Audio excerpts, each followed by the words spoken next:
Professor, se o senhor estiver por aí, quando o senhor quiser começar, Estou aqui. beleza. Bom, Mais vamos uma lá. vez aí, agradeço aí pela disponibilidade e por estar com a gente aí, apoiando a iniciativa. Não, prazer, João. E obrigado mais uma vez pelo convite e desejo que o ano seja proveitoso academicamente para a tua regional. Então, Obrigado. vamos lá, cara, porque a apresentação é grande, né? São dois em um, né? Então, vamos lá. Vamos fazer aqui.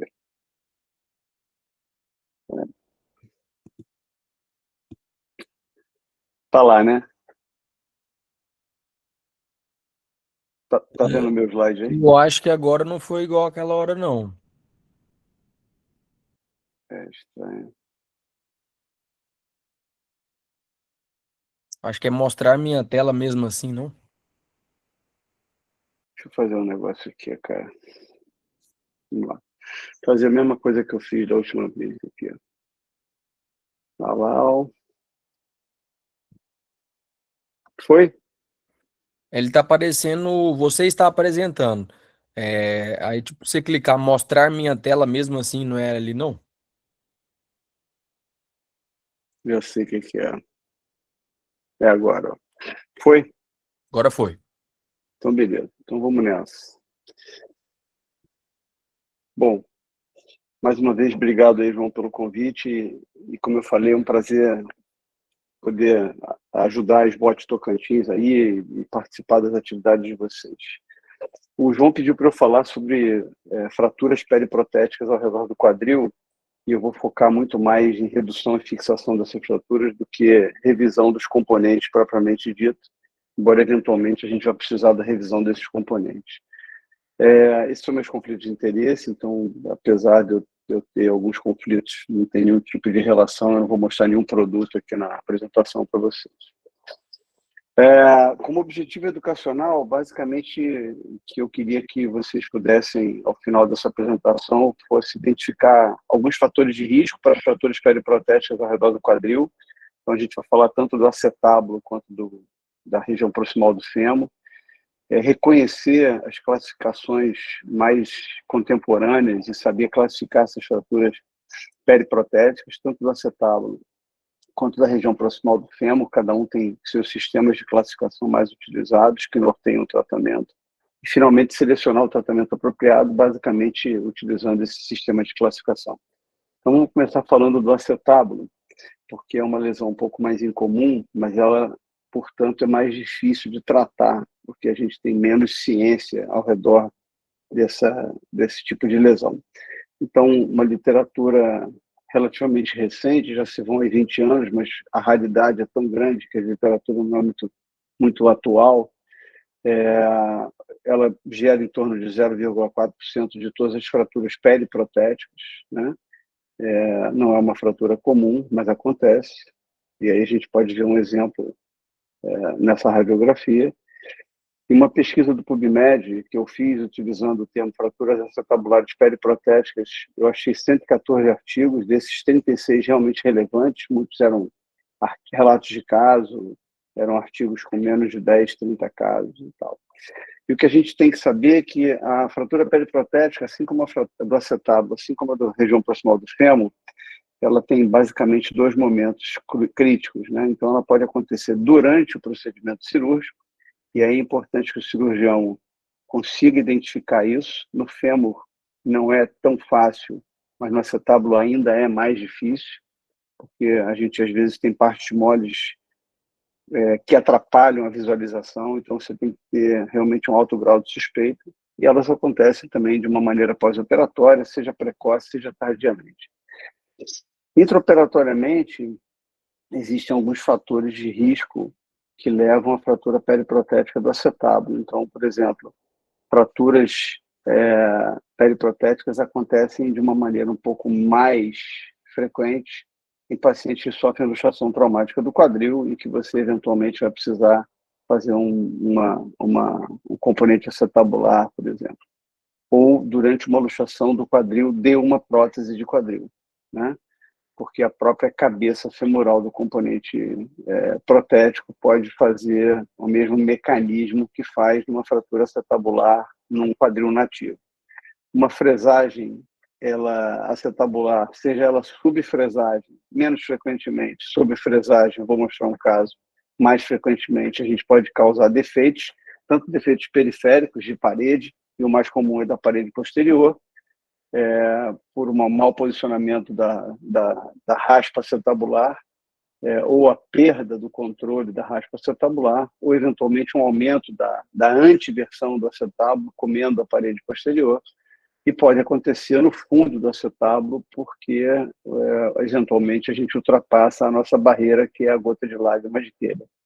Pode acontecer durante a inserção ou a remoção de implante, isso acontece principalmente em componentes, a inserção de componentes não cimentados, porque a gente bate de uma forma mais intensa para poder ter a pega, né, o press fit, e a falta de uso de fluoroscopia, eventualmente em cirurgia de revisão, que a gente está fazendo uma série de manobras num osso que já tem cirurgias prévias, e eventualmente na remoção do componente acetabular ou no reposicionamento do neocomponente acetabular, a gente pode fazer uma fratura intraoperatória. Alguns fatores de risco pós-operatórios são relacionados ao trauma, né? Naturalmente, o paciente que cai faz uma fratura num quadril nativo, ele pode fazer num quadril protético. A infecção é um fator de risco, a gente sabe, por causa da osteólise, vai fazendo soltura dos componentes, isso é um fator de risco para fratura periprotética. Os processos patológicos ao redor, então, por exemplo, algum tumor, uma neoplasia, pode fazer da mesma maneira, guardadas as devidas comparações, uma osteólise na pelve e fazer com que haja uma fratura periprotética do componente acetabular, a descontinuidade pélvica e a própria perda da massa óssea, a osteoporose, que pode fazer com que gradualmente aquela resistência óssea diminuída faça uma fratura, seja por um evento traumático, como já mencionei, ou por uma fratura de fragilidade. Então, aqui é um exemplo só para mostrar que a sobrefresagem, esse é um caso lá do hospital, uma paciente que estava sendo operada por uma fratura do colo do fêmur, desviada, uma paciente de 87 anos de idade, um acesso anterolateral, para fazer uma hemertroplastia, e durante a fresagem do componente do acetábulo, na verdade, fazer uma artroplastia total, durante a fresagem do componente acetabular, ela foi feito um defeito no fundo, vejam que o defeito é bastante grande, eu não sei se a minha seta é visível aí para vocês, mas esse é o defeito, e aí a gente não tinha componente de revisão, a gente não tinha estoque ósseo suficiente, a cabeça já tinha sido desprezada, até para a gente usar de uma maneira mais efetiva, e o que a gente fez foi utilizar um sistema de dupla placa no fundo do acetábulo, em X, utilizando as colunas, vejam que os parafusos foram utilizados exatamente para isso.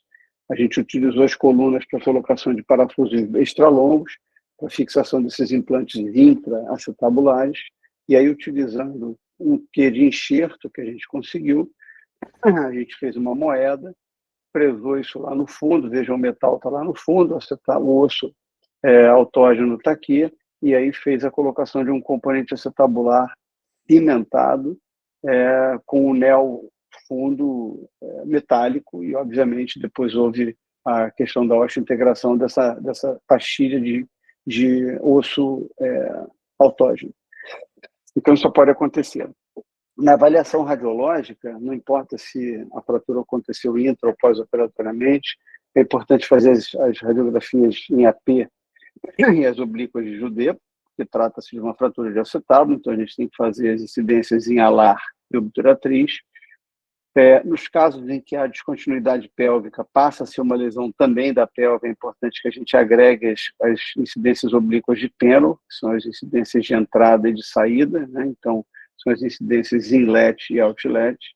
A tomografia computadorizada, obviamente, no caso intraoperatório vai ser difícil, mas nos casos em que acontece a fratura pós-operatória, ela é fundamental, porque ela te ilustra muito melhor os defeitos, a quantidade de parede que a gente ainda tem, e, eventualmente, se eu tiver num caso de uma fratura de uma prótese e tenha uma medialização importante do componente acetabular, eventualmente eu posso ter algum contato das artérias, principalmente da artéria ilíaca externa, e é importante a gente associar uma angiotomografia para a gente descartar a possibilidade de um dano vascular ou causado pelo deslocamento do componente acetabular ou durante a retirada desse componente acetabular para fazer a fixação dessa fratura.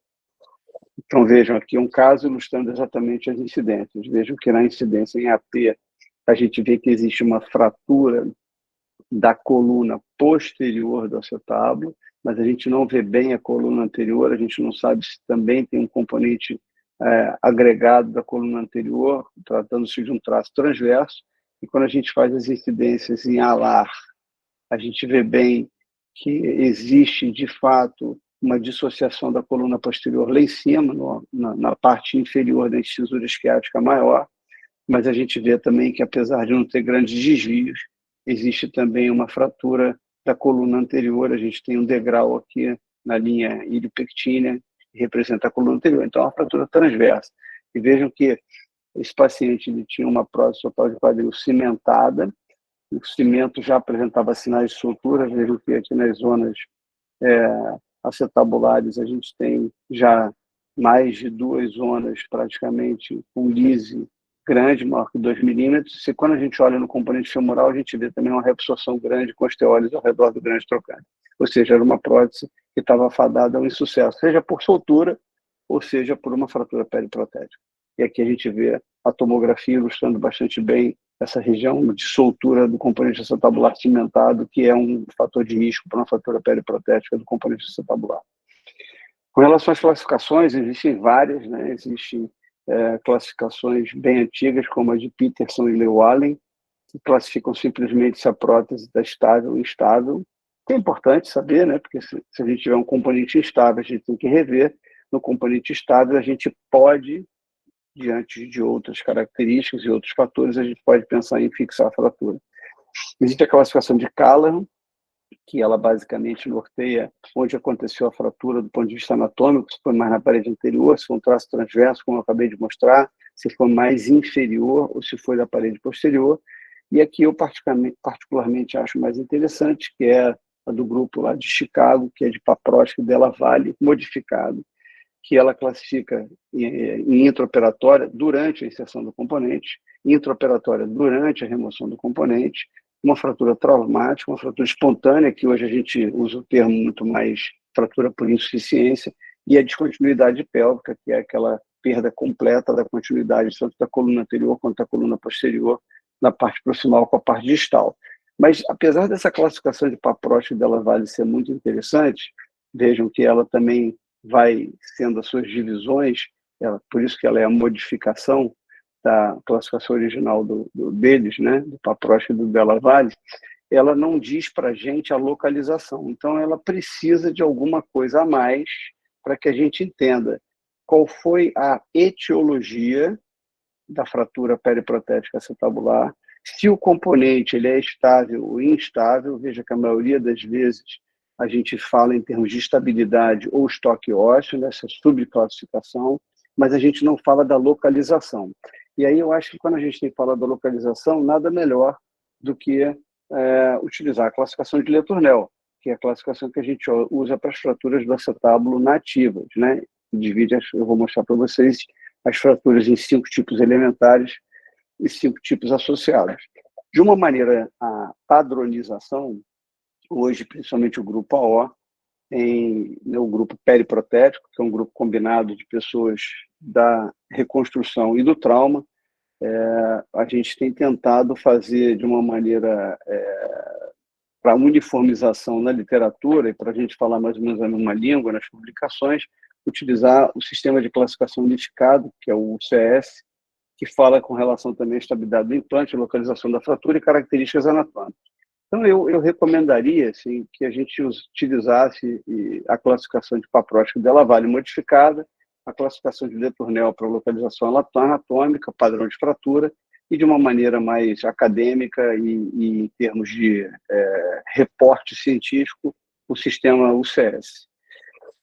O sistema UCS ele é uma revisão, uma revisitação da classificação original de Vancouver para as fraturas periprotéticas do extremo proximal do fêmur, né, de Duncan e Masli, e ela foi feita por Duncan e Haddad, e ela fala em relação à localização da fratura, fixação do componente, estoque ósseo, resistência óssea, que, em última análise, são as estruturas que vão suportar o implante se a gente pensar numa fixação dessa fratura. E divide, a exemplo da classificação de Vancouver, que a gente vai falar mais um pouco à frente quando falar da fratura proximal do fêmur, divide o tipo B, que é o nível da prótese, e geralmente as fraturas do acetábulo serão ao nível do componente acetabular. Se o componente está fixo, que é o tipo B1, se o componente está solto, ou se o componente, além de estar solto, o estoque ósseo é inadequado. Hoje, a gente vai ver mais à frente também, na revisitação da classificação de Duncan e Marvin, feita pelos próprios autores, publicada agora recentemente no Journal of Bone and Joint Surgery, eles já sugerem que a gente não use mais o tipo B3, porque o B3, em última análise, é um B2, porque está tudo solto. Então, se o estoque ósseo é bom ou ruim, a gente vai ter que revisar, de qualquer maneira, o componente. E com relação às classificações de Letournel, acho que todo mundo sabe, existem os 5 tipos elementares, né, que falam de parede anterior, parede posterior, coluna posterior, parede anterior, coluna anterior e o traço transverso, e os tipos associados, que são exatamente como o nome já sugere, são associações dos tipos elementares entre elas, né? E eu não vou perder tempo com isso aqui, porque acho que todos estão familiarizados com a classificação de Letournel. Com relação à consideração anatômica, ou consideração terapêutica, perdão, então, de novo, a gente tem que fazer a pergunta se ela aconteceu intra ou pós-operatória, até porque a gente também vai classificar dessa maneira, usando lá o Llewellyn e o Della Valle, o Paprocki e o Della Valle, e a gente tem que perguntar algumas coisas mais. Então, primeiro, a fratura desviada. Por quê? Porque se eu estou pensando em salvar a fratura, ou salvar o componente está fixo, eu tenho que reduzir a fratura.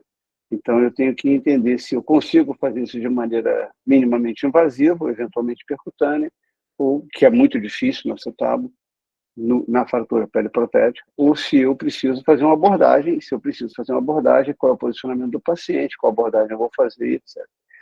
Se o implante está estável ou instável, isso é claro, e o estoque ósseo é importante, porque se o implante estiver instável e o estoque ósseo estiver ruim, eventualmente eu vou ter que ter alguma solução de aportar osso, né? E como é uma fratura periprotética, eu já não tenho osso da região proximal do fêmur, né? A menos que eu tenha uma fratura intraoperatória e não tenha desprezado a cabeça. Outras informações importantes é se existe infecção, então toda vez que a gente for fazer uma reoperação, não só para as fraturas periprotéticas, mas qualquer reoperação, é interessante coletar material ao redor do implante, principalmente material ósseo e partes moles, né, que estão ali ao redor do implante, para a gente afastar a presença de infecção. E hoje a recomendação é que a gente colete pelo menos 5 amostras de cada tecido ao redor do implante. E outra pergunta importante é se o paciente suporta a cirurgia, né? A gente está falando de uma fratura periprotética, eventualmente é um paciente de 90 anos de idade, com o score de ASA 4, em que a gente vai ter que manejar o paciente de uma maneira não cirúrgica e de uma maneira melhor possível, basicamente em termos de alívio da dor, ou controle da dor, e tentativa de que esse paciente tenha algum tipo de funcionalidade, e aí a fisioterapia é fundamental. Então, vamos falar cada tipo agora, utilizando a classificação de Paprocki e Della Valle. Então, as fraturas intraoperatórias são os tipos 1 e 2. O diagnóstico ele pode ser difícil. Como eu falei, a gente tem ali, durante um procedimento cirúrgico, às vezes as partes moles atrapalham a visualização de toda a periferia do acetábulo. A gente está vendo o acetábulo por dentro, mas dependendo da abordagem cirúrgica, você não consegue ver a periferia do acetábulo, não consegue ver as colunas, nem as paredes muito bem. Então, é importante uma boa exposição para que isso seja obtido durante a cirurgia, não só para a gente poder visualizar bem nosso acetábulo por dentro e perifericamente, como também para que a gente possa ter conforto para trabalhar, e o posicionamento do componente acetabular é fundamental. Então, uma coisa que eu uso como regra é se o componente ele realmente tem fixação por pressão esperado. Então, ele tem que ter press fit. O que acontece, às vezes, é que ou você não obtém o press fit por uma subfresagem, ou você, na hora que está começando a ter um press fit, você perde aquela fixação. Ou seja, alguma coisa aconteceu que aquele cup acetabular, que estava indo muito bem, estava começando a pegar na pressão, ele soltou. Ou seja, se ele soltou, provavelmente aquilo abriu.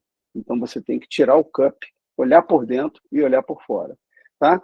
Outra coisa é com relação à fixação. Então, eu tenho que entrar nessas cirurgias de uma maneira sempre alerta para eventualmente, se eu precisar de uma fixação interna, eu ter o material.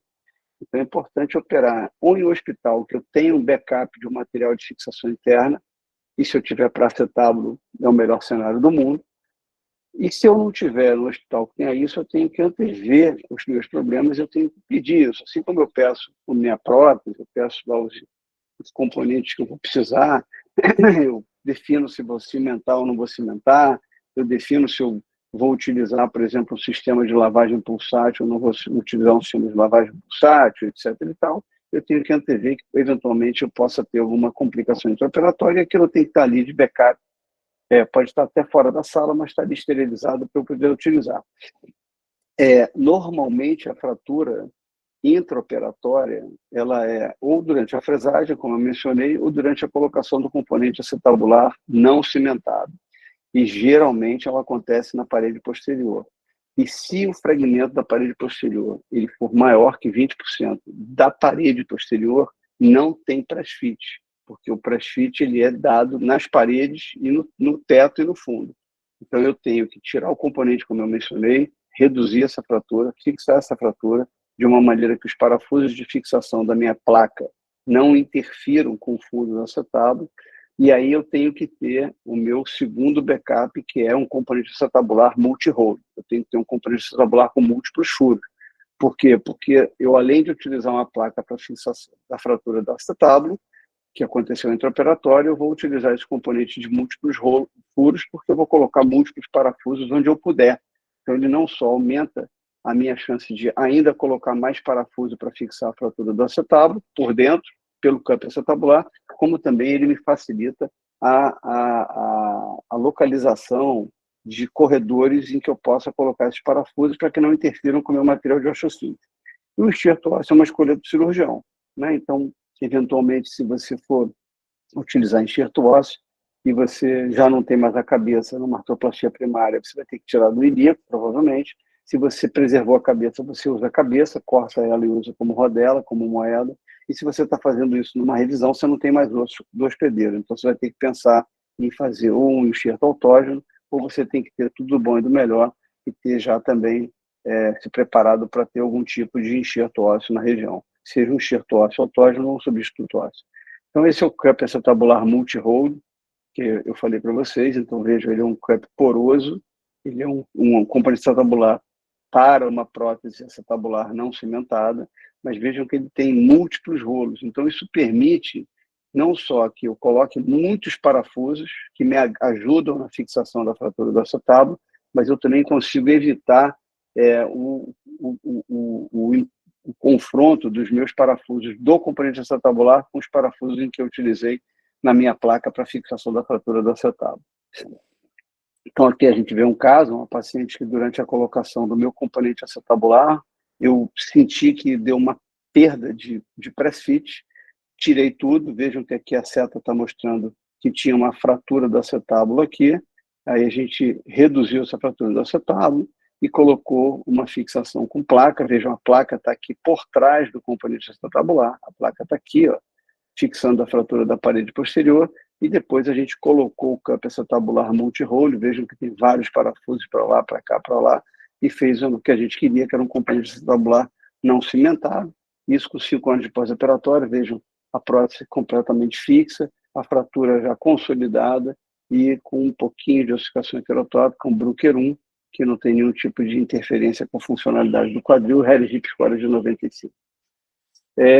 Esse é um artigo que eu sugiro que todos leiam, um artigo do Mehu Acharya e do El Nahal, que foi publicado bastante recentemente, deve ter aí seus 2 anos no máximo, que é meio que um fluxograma, como é que esses autores, o Mehu é um cara de Manchester, é um amigo pessoal, e é um cara que tem uma experiência muito grande em fratura periprotética acetabular, e o El Nahal, para quem não lembra, é o cara que descreveu e propôs a classificação das fraturas da lâmina quadrilátera do acetábulo.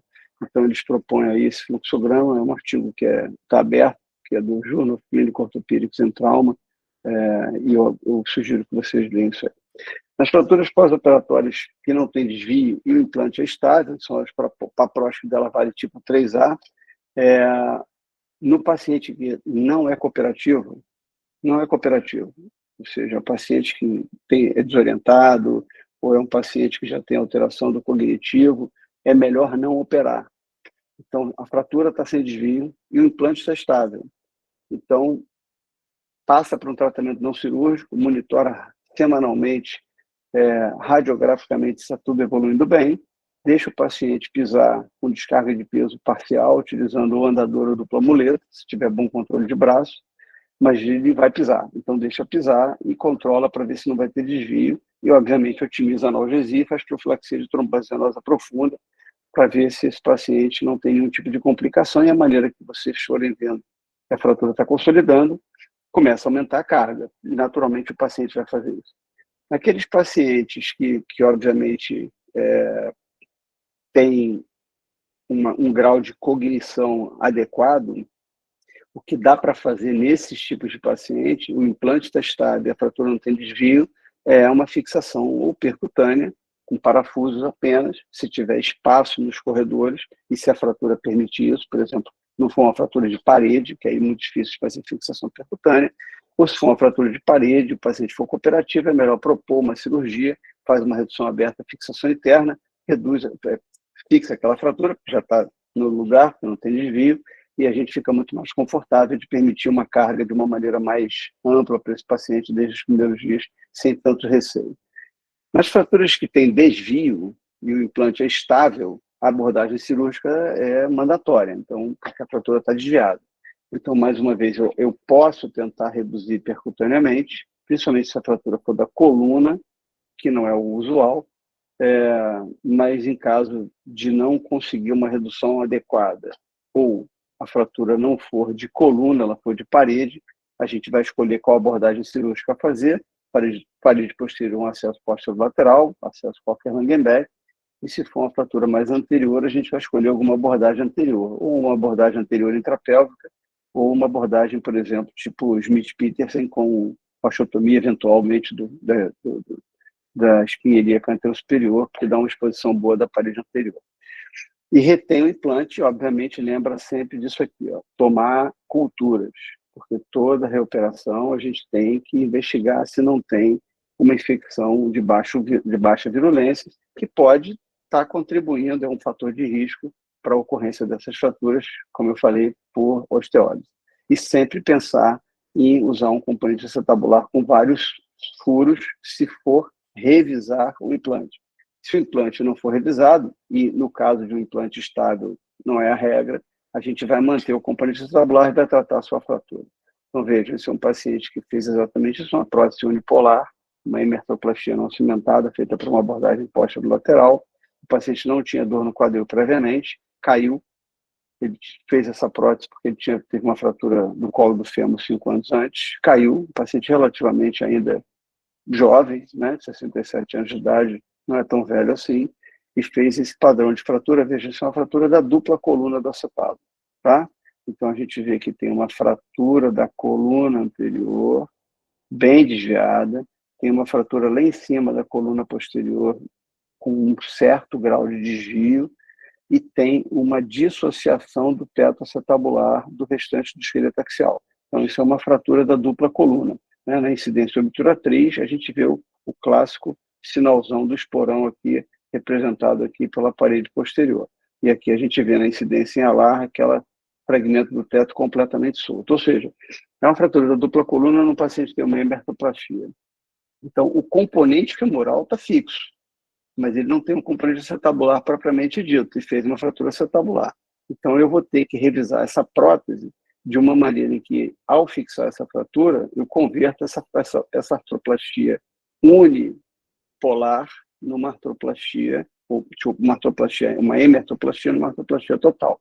E foi isso que a gente tentou fazer. Né? E aí o que aconteceu é que, durante a cirurgia, foi visto que o componente femoral estava completamente fixo, era muito difícil de tirar esse componente femoral e agregar muito mais morbidade a esse paciente. A gente fez uma fixação utilizando uma abordagem anterior intrapélvica e a janela lateral do ilho inguinal, e fez a fixação dessa fratura utilizando uma placa na lâmina quadrilateral, vejam aqui, uma placa da coluna anterior e a fixação lá em cima dos fragmentos da asa do ilíaco com parafusos 3,5 extra longos. E manteve a prótese, porque ia ser muito mais mórbido para esse paciente tirar o componente femoral do que a gente fazer uma prótese total de quadril e converter esse componente acetabular no componente acetabular de uma prótese total.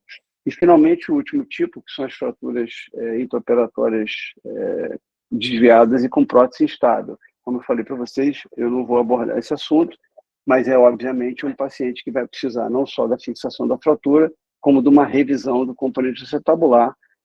E, obviamente, se eu vou revisar o componente acetabular, eu vou utilizar um componente acetabular multi-hold, né, um parafuso, um componente múltiplo de parafusos. Só botar aqui a minha bateria que está terminando.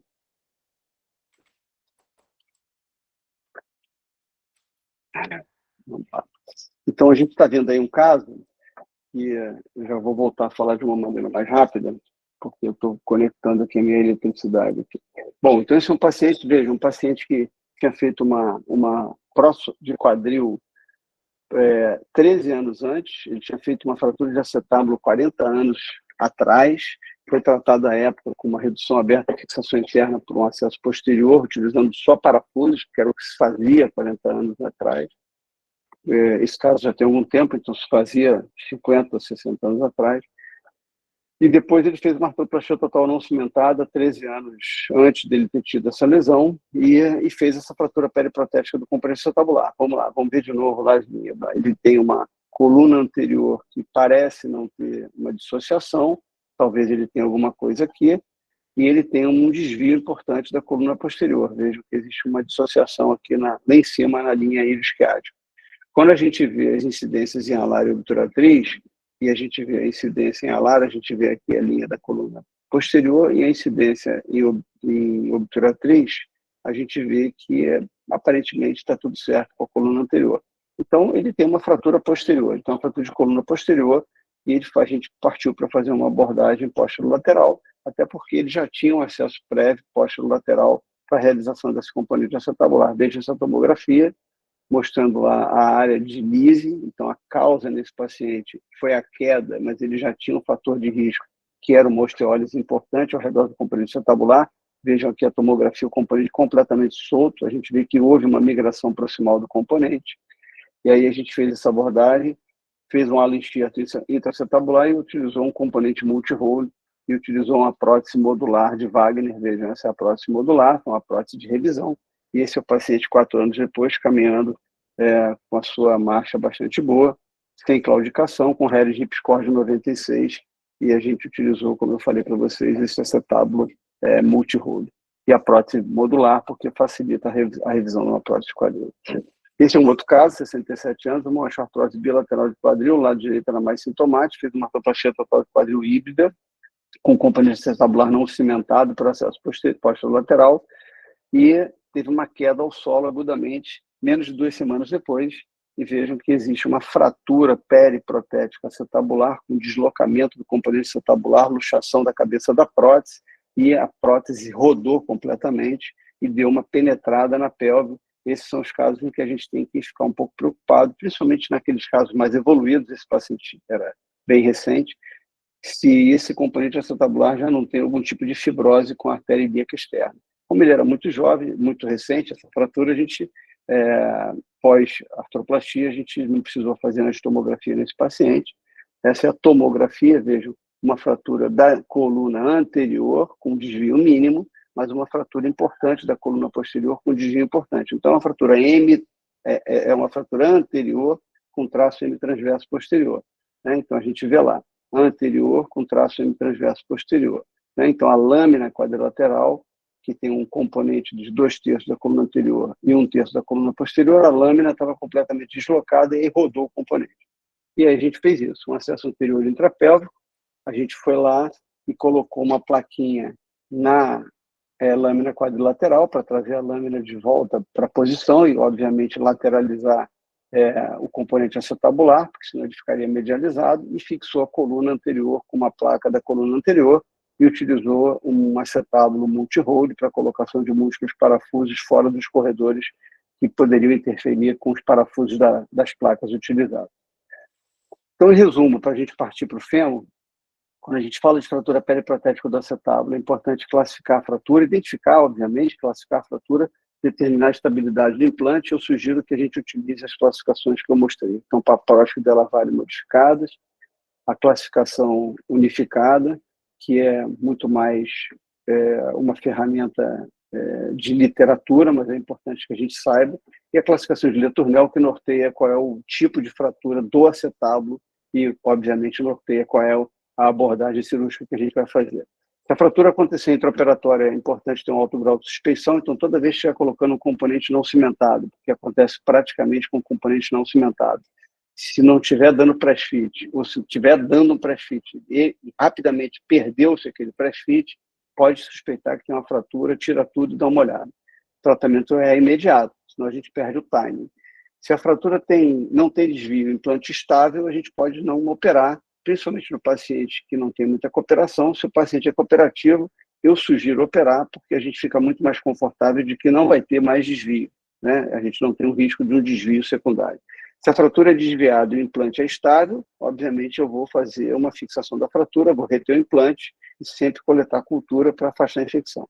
E quando o implante está solto, não tem dúvida, o implante está solto, eu tenho que fazer uma revisão da prótese, mas eu tenho uma fratura em vigência, então eu tenho que remover o implante, coletar a cultura, reduzir a fratura, reconstruir o que eu tenho que reconstruir, colunas e paredes do acetábulo, de forma a ter uma cavidade acetabular competente para receber um novo cup acetabular. E aí, se eu tenho tudo do bom e do melhor, solicitar ao fornecedor um componente acetabular com múltiplos orifícios para que eu possa botar múltiplos parafusos, como eu mencionei várias vezes na apresentação.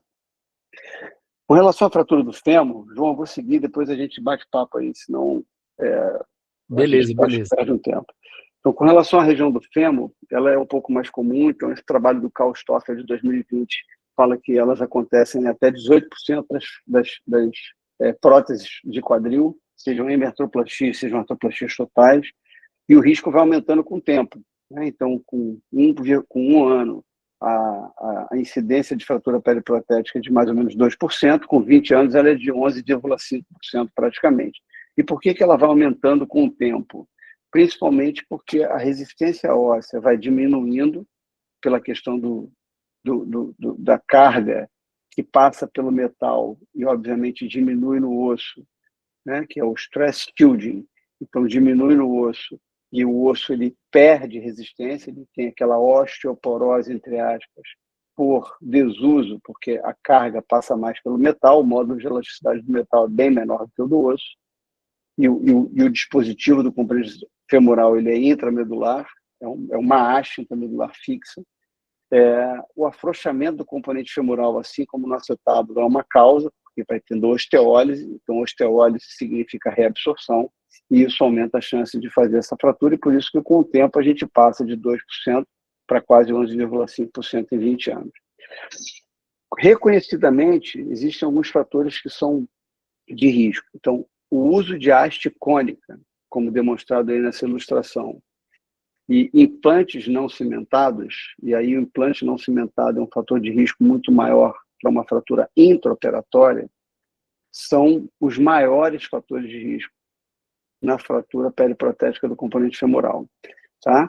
Então, toda vez que a gente for, hoje, optar por fazer uma prótese total de quadril ou uma prótese parcial de quadril, uma hemertoplastia, é melhor que se prefira uma haste que não seja cônica, tá? Que ela seja uma haste que ela tenha uma fixação, seja cimentada ou não cimentada, que ela tenha um desenho que é composto. Então, a gente não vai usar uma haste cônica. A fratura periprotética da região proximal do fêmur, assim como a fratura da região proximal do fêmur no osso nativo, tem uma associação grande com o maior risco de mortalidade. Então, a taxa de mortalidade nas fraturas periprotéticas da região proximal do fêmur, elas giram em torno de 13% e aumentam para cada ano de idade do paciente. Então, obviamente, isso quer dizer que um paciente sofreu uma fratura periprotética aos 70 anos, ele tem uma chance de mortalidade grande, mas ainda menor do que o paciente que sofre aos 90 anos, é isso que quer dizer essa informação. Mas esse trabalho mostrou algumas coisas interessantes, né? Porque, diferentemente do que a gente vê na fratura proximal do fêmur nativa, que a gente quer operar em 6 horas, 12 horas, 24 horas, a fratura periprotética, ela pode esperar um pouco. É claro que eu não vou esperar mais do que 36 horas, mas eu posso não operar, por exemplo, às 10 da noite ou às 5 horas da manhã.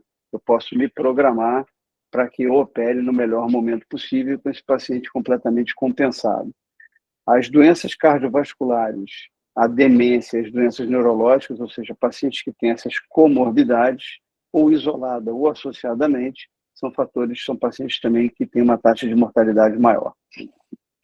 A avaliação radiológica é bem simples, né? Então eu preciso simplesmente de uma radiografia em anteroposterior daquele quadril e uma incidência lateral, e eu sugiro que seja feita a incidência cirúrgica lateral, cross-table, porque não dá para a gente pensar em fazer, por exemplo, uma incidência tipo Lauenstein, né, a perninha de sapo. O paciente vai ter dor e a gente corre o risco de aumentar o traço de fratura, principalmente se ele for espiralado ao nível da prótese. E se eu não tiver o mesmo tendo, né, eu sempre peço, mas se a gente tiver muita dificuldade numa tomografia computadorizada, eu só posso pedir para um X número de pacientes. Toda vez que eu não tiver uma avaliação radiográfica boa, ou seja, a minha incidência lateral, porque a radiografia em AP vai ser sempre mais fácil, mas a radiografia lateral não for boa, eu tenho que fazer uma tomografia computadorizada. Se eu tenho tudo do bom e do melhor, eu vou sempre fazer uma tomografia computadorizada. E vejam por quê. Esse é um exemplo que ilustra bem a importância da tomografia. Esse é um paciente que tem uma fratura periprotética do componente femoral, que a gente pode ver na incidência em AP, que tem um tracinho ali onde está aquela seta na cortical lateral, ao nível da prótese. É uma fratura do tipo B, na classificação, que a gente vai ver em breve.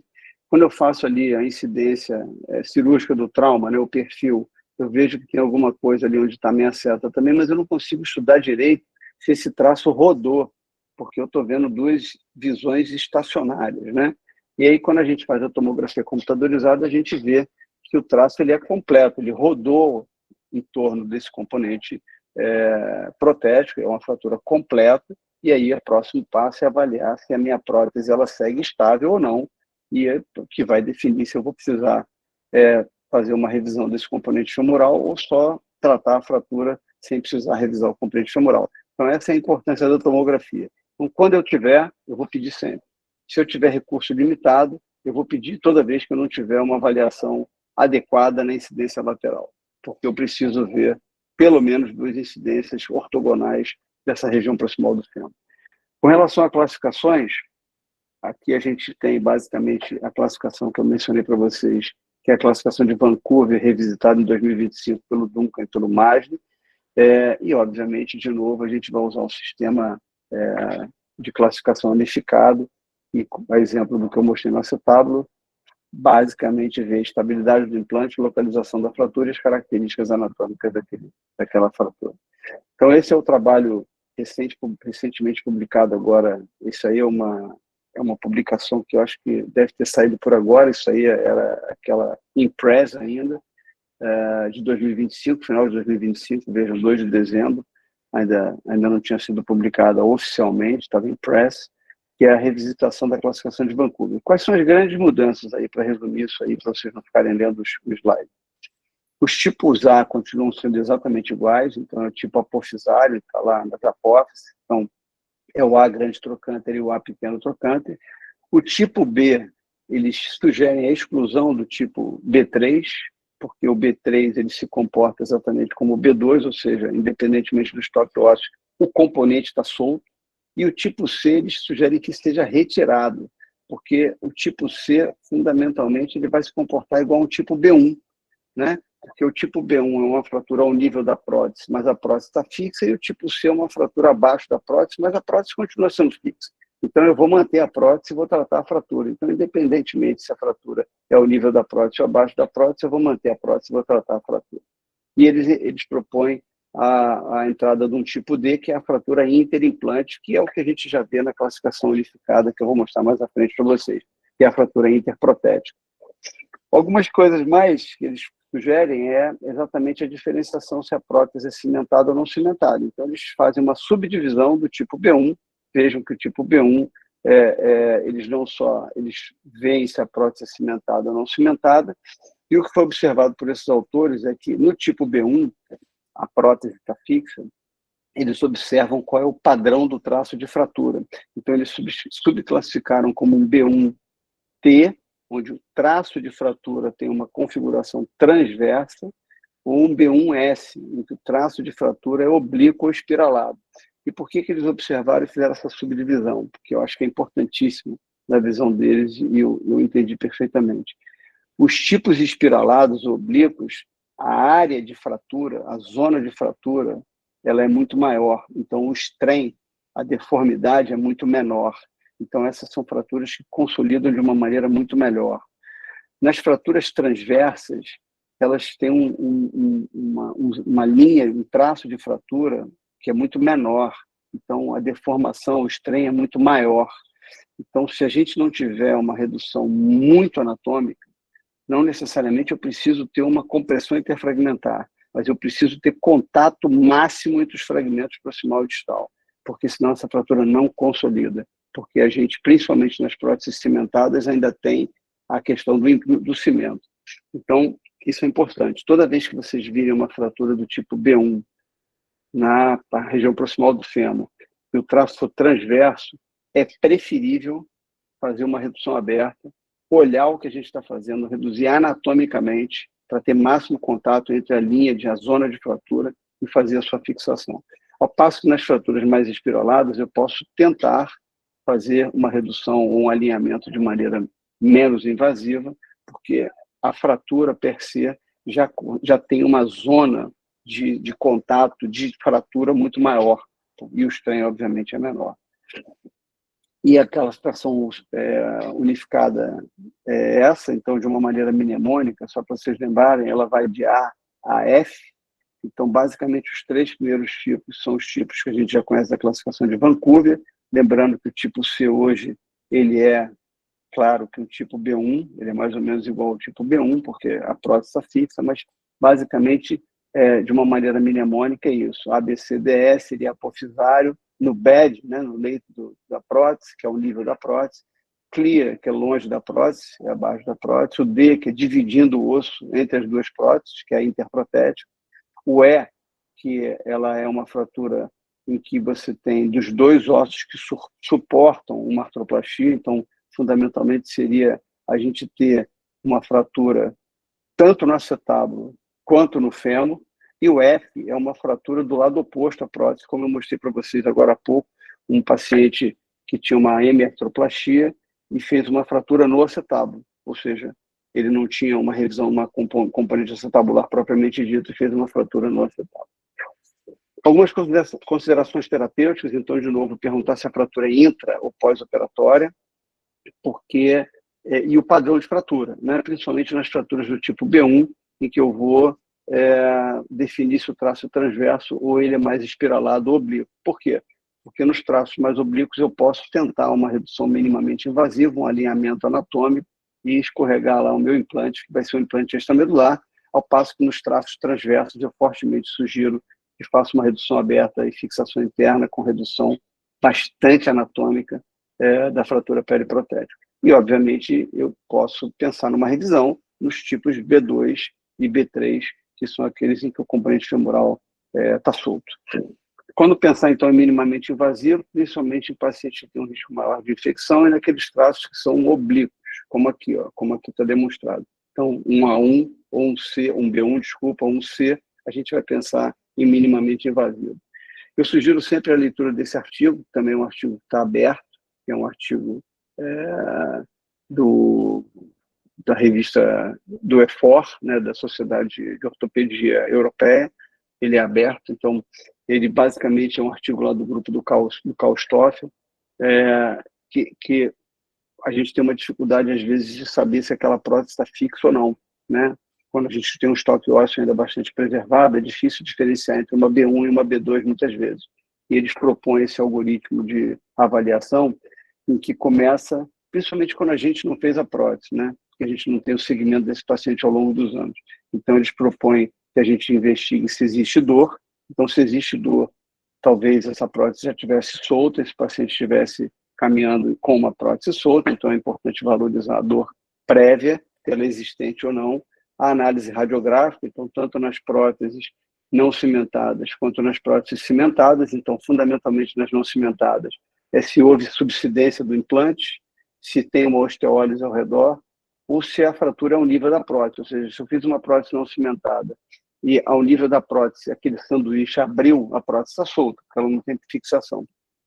E nas próteses cimentadas, se tem fratura do manto do cimento. Então, se o cimento está aderido à cortical óssea, ainda que tenha desvio, o cimento está fixo. Então, eu posso me dar o luxo de reduzir aquela fratura, porque o cimento já modelou ao redor da prótese. Então, na hora que eu reduzir, é como se fosse uma grande cortical grossa que vai abraçar a minha prótese de novo e a prótese vai estar reduzida. E, obviamente, o padrão ouro, naqueles pacientes que eu for principalmente fazer uma redução aberta, é checar intraoperatoriamente. Quando eu não faço a redução aberta, eu não tenho esse parâmetro de avaliação intraoperatória, porque eu estou fazendo minimamente invasivo. Então, eu tenho que otimizar a minha avaliação, tanto clínica quanto radiológica.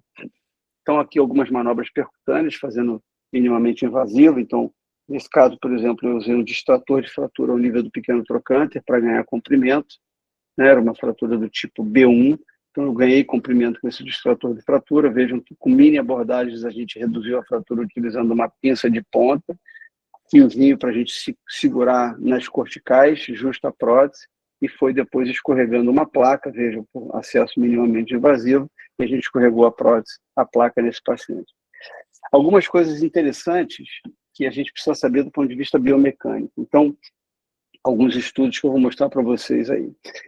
Existe muita dificuldade de colocação de parafuso bicortical ao redor da prótese, principalmente quando a gente tem cimento, porque a gente às vezes não tem área de colocação desses parafusos. Hoje existem implantes especificamente desenhados para isso. Então tem várias companhias que têm seus implantes, alguns têm placas que se acoplam à placa principal para a gente poder divergir parafusos, outros têm placas específicas com fileiras oblíquas para a gente poder também fugir do componente femoral e eventualmente do cimento. Mas é importante que a gente entenda que quanto maior a fixação ao redor da prótese, melhor. Então, esse é um trabalho biomecânico importante que mostrou o seguinte, que é preferível utilizar parafusos bicorticais sempre que possível, porque isso maximiza a resistência à falha mecânica da fixação e aumenta a rigidez em termos de flexão torsional e descarga e desvio sagitais. Se eu não puder, saiu errado aí, se eu não puder usar parafuso bicortical, eu vou usar parafuso unicortical, porque eu não consigo passar até a cortical oposta, até a cortical trans, mas eu vou usar os parafusos unicorticais e aí eu tenho que agregar cabo. Então, vamos lá. Eu preciso otimizar minha fixação, parafusos bicorticais. Não consigo. Eu vou utilizar parafusos monocorticais, mas eu agrego cabos. Só cabo não funciona, porque o cabo ele aproxima a placa do osso, mas ele não neutraliza as forças torsionais e principalmente as forças de desvio no plano sagital. Então, se eu tiver que fixar um fragmento proximal, onde tem um componente femoral, não pode usar só cabo. Tá? Então, ou bicorticais ou monocorticais com cabos. Outra pergunta importante é, eu estou fazendo isso numa prótese cimentada, eu posso furar o manto de cimento? Pode. Então, esses são dois trabalhos que mostram exatamente isso.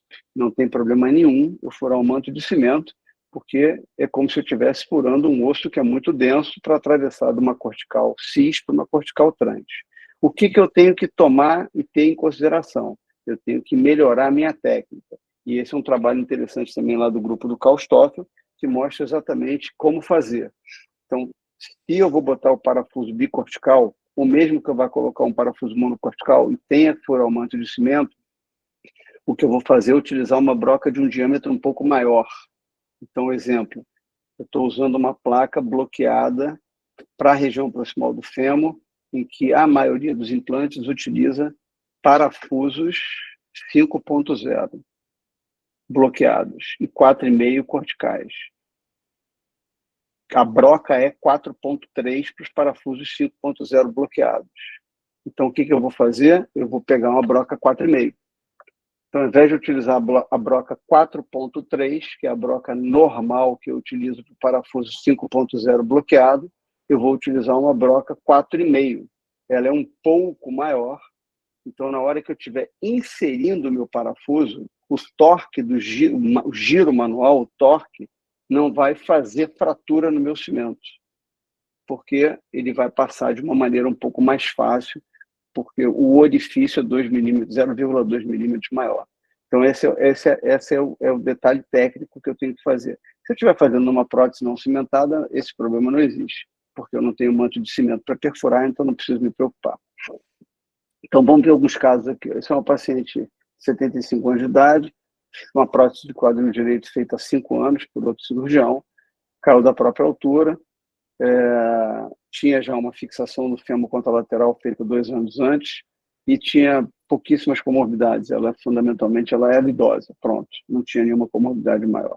Vejam que a radiografia ela é pouco ilustrativa, a gente vê pela setinha aqui que tem algum tracinho de fratura aqui, talvez na ponta da prótese, mas quando a gente faz a tomografia, a gente vê que a fratura é completa, não tem desvio, mas é uma fratura completa. O que a gente fez foi de uma maneira menos invasiva, a gente reduziu a fratura por alinhamento e tração longitudinal. Vejam que ainda existe um quê de irregularidade na cortical, e aí a gente botou a placa na posição e, utilizando uma pinça colinear, aí a gente trouxe aquele fragmento de osso que estava levemente ainda medializado, fazendo uma deformidade em valgo para a placa, e aí a placa serviu como batente para alinhamento desse fragmento proximal, e aí começou a colocação dos nossos parafusos. Botou um cabo para manter essa redução.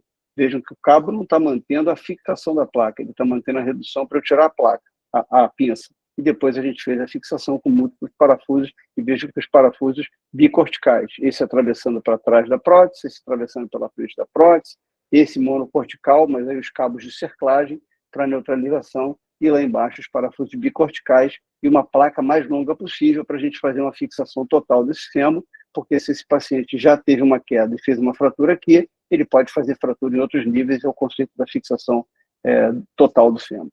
Com 2 anos de pós-operatória, fratura completamente consolidado, membros isomélicos e função restaurada. Veja, esse é um outro caso, uma paciente com um pouco mais de desvio já, uma prótese que é uma prótese cimentada, né? Vejam que ela é uma prótese cimentada, o manto de cimento está aqui, bem fino, mas é uma cimentação precária, mas é uma prótese cimentada. E vejam que a fratura foi ao nível da prótese, mas ela se estende para baixo. E como essa é uma prótese cimentada e o manto do cimento não tem quebra, não tem defeito, ela é uma fratura do tipo B1, ela está fixa. O componente femoral está fixo. E ela se comporta como uma fratura do tipo C. Por isso que eu falei para vocês que essa revisitação da classificação de Vancouver fala exatamente isso. Não tem mais dúvida. Aquela dúvida semântica, não, é só uma fratura B1, não, mas o traço se estende até lá embaixo, então ela é uma fratura C, acabou, não importa. Eu posso classificar como B1, o João pode classificar como C, mas o tratamento fundamentalmente vai ser o mesmo. Ou seja, o componente femoral está fixo, eu vou tratar a fratura de fêmur. Então, o que foi feito foi isso. A gente fez um acesso menos invasivo possível, com um laçador, um passador de arame, a gente reduziu essa fratura, trouxe a redução com esse arame de cerclagem, aproximou bastante. Vejam que a gente não precisa de uma redução anatômica nesse caso, porque é completamente longe já do cimento, então a gente alinhou o fragmento, e aí fez mais algumas cerclagens e colocou a nossa placa de uma maneira percutânea. Vejam, a placa vai até lá embaixo, ou seja, uma proteção total do fêmur, e com os parafusos bicorticais, o maior número de parafusos bicorticais que a gente consegue colocar. E esse é o pós-operatório desse paciente. Esse é um outro caso. Vejam, um paciente com uma prótese total de quadril cimentada, paciente já tinha 15 anos de componente de artroplasia total do quadril.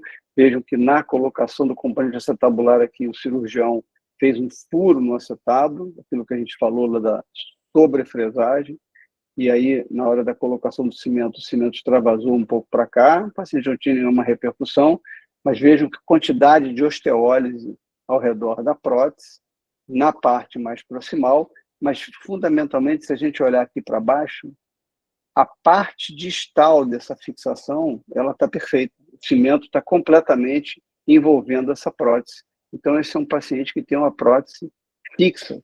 Então, essa é uma fratura do tipo B1. E, de novo, aquela discussão semântica, se ela é uma B1 ou ela é uma C. Não importa. Se o componente está fixo, eu vou tratar a fratura. Então, nesse paciente, como era um traço transverso, era uma B1T ou uma C com traço transverso, o que a gente fez foi uma redução aberta.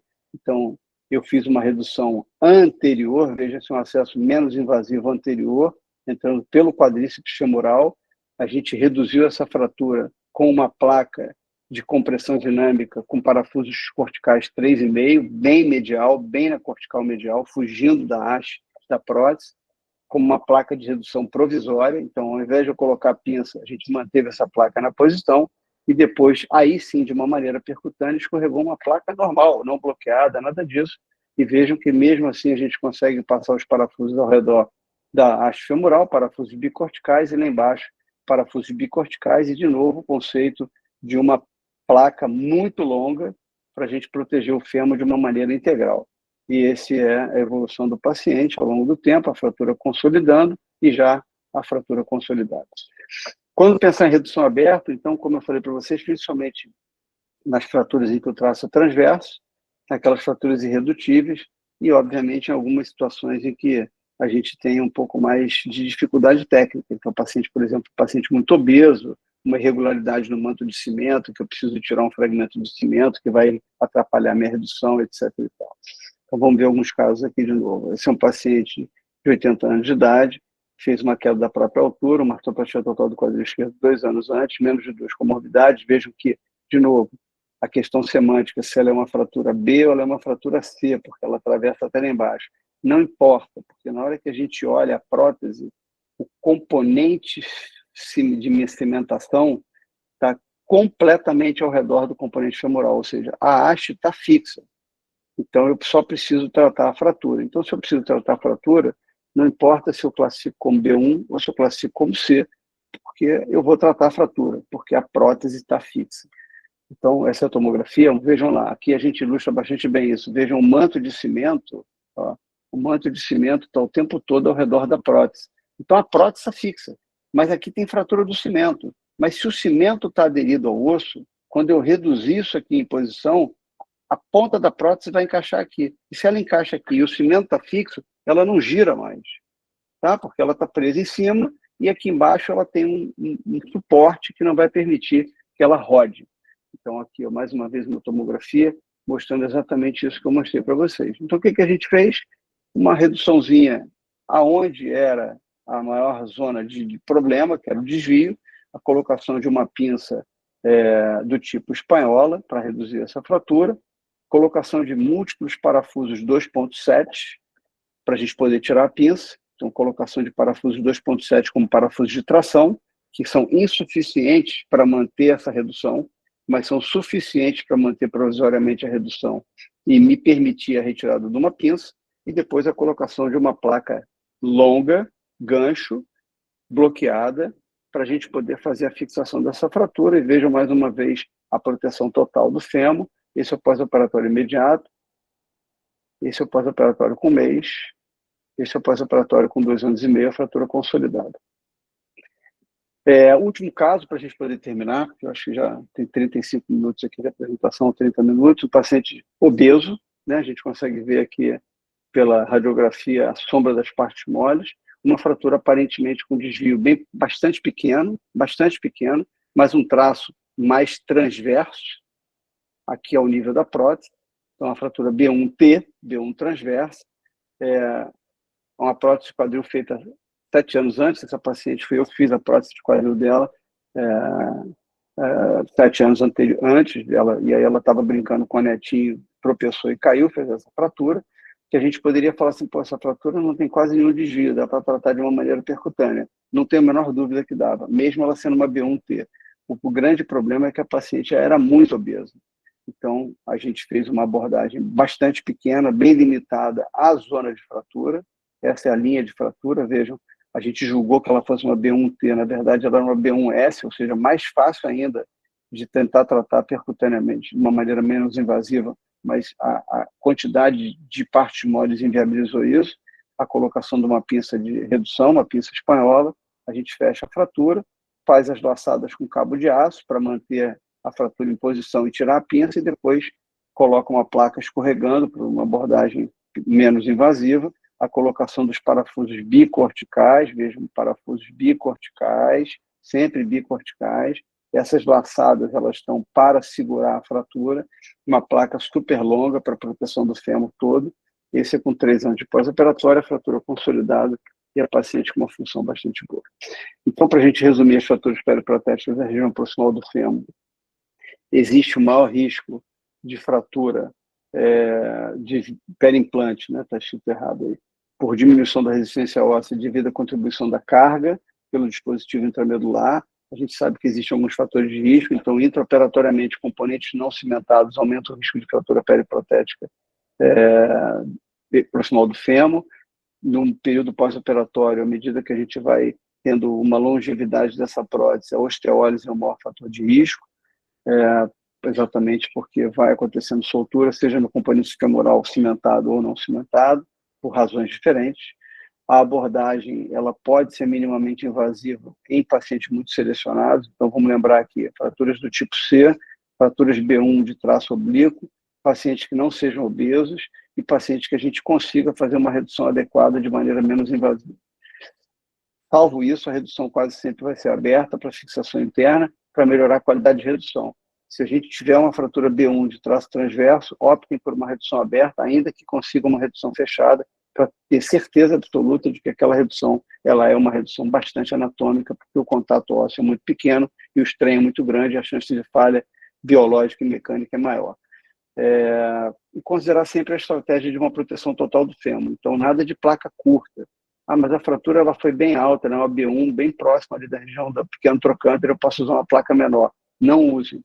Usem uma placa maior possível para vocês protegerem o fêmur e diminuir a chance de uma fratura ou interprotética, no paciente tiver algum implante ou uma prótese distal, ou uma fratura abaixo da prótese, daqueles pacientes que vão continuar suas atividades do dia a dia, continuar caminhando e, obviamente, continuar caindo da maneira que eles vão envelhecendo. João, era isso aí. Obrigado mais uma vez pelo convite. Deixa eu parar de compartilhar aqui. Parei. Fala, professor. Eu que agradeço aí. Excelente aula, como sempre. E vou deixar o espaço aberto aí para se alguém quiser fazer alguma pergunta para o professor.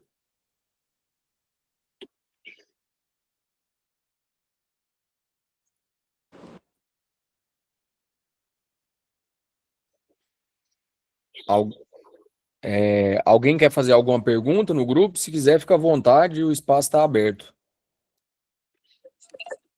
Fala, professor Vincenzo. Olá, tudo bem? Aqui é o Paulo. Deixa eu te falar.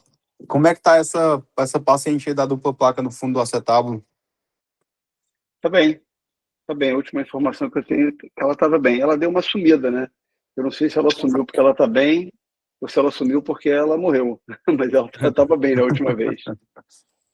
É realmente Tava um bem. caso bem diferente, né? Eu lembro de ter visto uma vez, acho que na aula da Sociedade de Trauma, que você tinha mostrado esse caso, e eu estava curioso para saber o segmento. Ela Bom, evoluiu de uma maneira satisfatória, mas eu não a vejo há muito tempo. Até porque eu não faço mais ambulatório no Miguel Couto, então eu fico muito dependente do paciente voltar e quem está fazendo ambulatório de segmento me dá segmento dela. Mas as coisas ruins chegam, né? Então, se não chegou, é porque ou ela está bem e não está voltando mais, e aí podem ter várias razões, né? Questão financeira, distância do hospital, pode ser isso, falta de acompanhante, etc.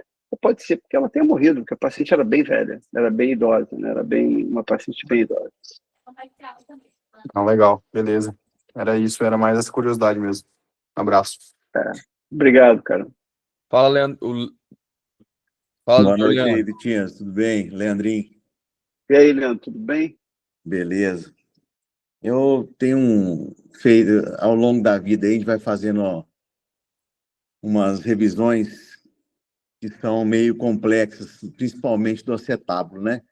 As fraturas de fêmur, apesar de ter um prognóstico assim mais frequente, às vezes uma morbidade maior, mas quando a gente tem as do acetábulo, é um desafio. Eu tenho usado muito os acetábulos multifuros. Então, nas fraturas, às vezes, que a gente tem a coluna anterior ou a coluna posterior, que seja, ou seja, da dupla, você tem algum... E não tem acesso, às vezes, para fazer uma coisa muito invasiva com relação à via anterior e manter a prótese, como é que você tem relacionado essas fraturas da coluna anterior ou posterior ou dupla com o acetábulo multifuros, em Eu não vez de sei se eu placa? entendi. Não, eu uso placa. Eu fixo, assim, o acetábulo, para mim, o acetábulo multifuro, ele é um requinte, sabe? O meu propósito ali é tratar a fratura.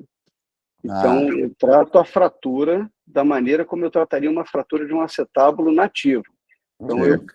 por isso que eu proponho a classificação de Letournel. Então, eu tenho uma fratura da parede posterior, eu vou tratar a fratura da parede posterior, eu vou reduzir a fratura da parede, vou colocar uma placa gancho ou parafusos e uma placa da coluna posterior para neutralizar esse implante que eu utilizei para a parede. Se eu tiver uma fratura da coluna posterior, eu vou botar uma placa menor para reduzir a coluna e uma placa maior para agregar mecânica na coluna. Se eu tiver uma fratura da parede... Na parede anterior é mais incomum, mas da coluna anterior eu vou por dentro e coloco uma placa na coluna anterior pós-redução. Depois que isso está feito, agora eu tenho um acetábulo competente para receber um componente acetabular novo, né? Então, aí eu coloco o meu componente acetabular novo e aí uso o multi-hole, pelos motivos que eu te falei.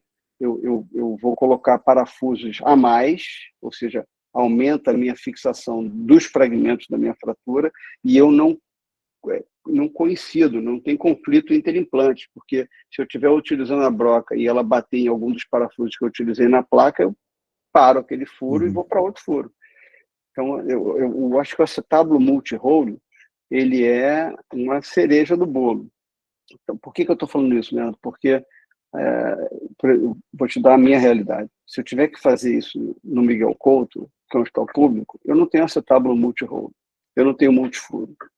Se eu estiver na clínica privada, eu tenho tudo do bom e do melhor. Então, se eu estiver na clínica privada, obviamente eu vou fazer a estratégia que eu te falei e vou revisar o componente acetabular. Se eu estiver fazendo uma prótese primária, eu vou utilizar um componente acetabular multifuro. Se eu estiver no hospital público que eu trabalho, que é o Miguel Couto, eu não tenho isso.